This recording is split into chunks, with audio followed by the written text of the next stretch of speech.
Bugün çiftliğimizdeki bütün hayvanları kamyonetle ormana bırakacağız. Hayvanlar özgür yaşamalı. Bunun için kamyonetimiz geliyor. Hoş geldin kamyonet. Her hayvan kamyonetin kasasına kendi kapısından girecek.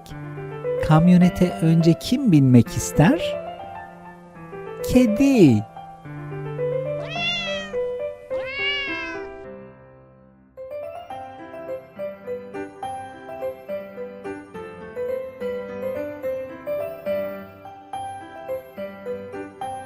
Su aygırı, ikinci sensin.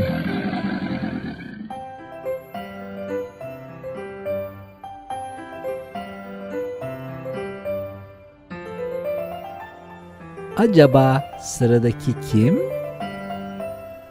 Deve.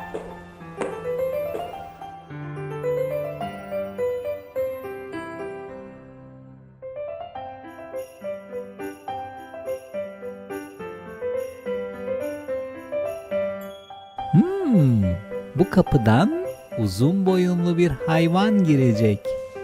O da zürafa. Zürafa, haydi gir bakalım kasaya.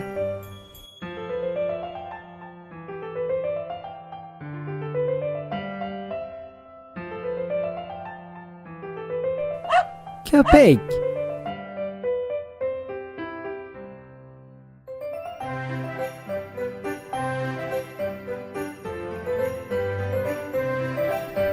Başka kim girmek istiyor kasaya?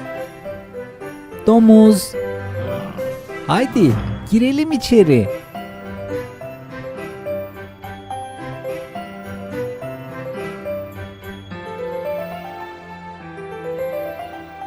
İnek.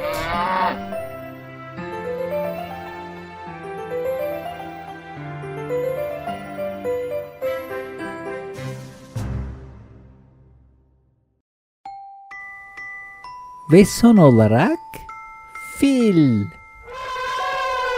Fil, haydi gel artık. Özgür olacaksın.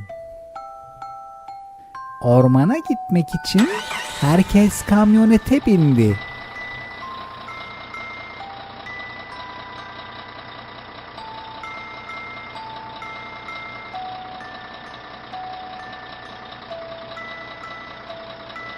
Bütün hayvanlar ormanda özgür yaşayacak.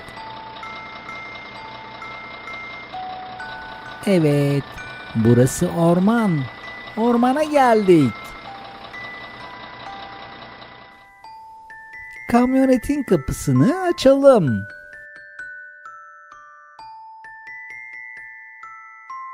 Peki kaç tane hayvan getirdik? Sayalım. 1 2 3 4 5 6 7 8. Teşekkürler sana kamyonet. 8 tane hayvanı özgürlük için taşıdın.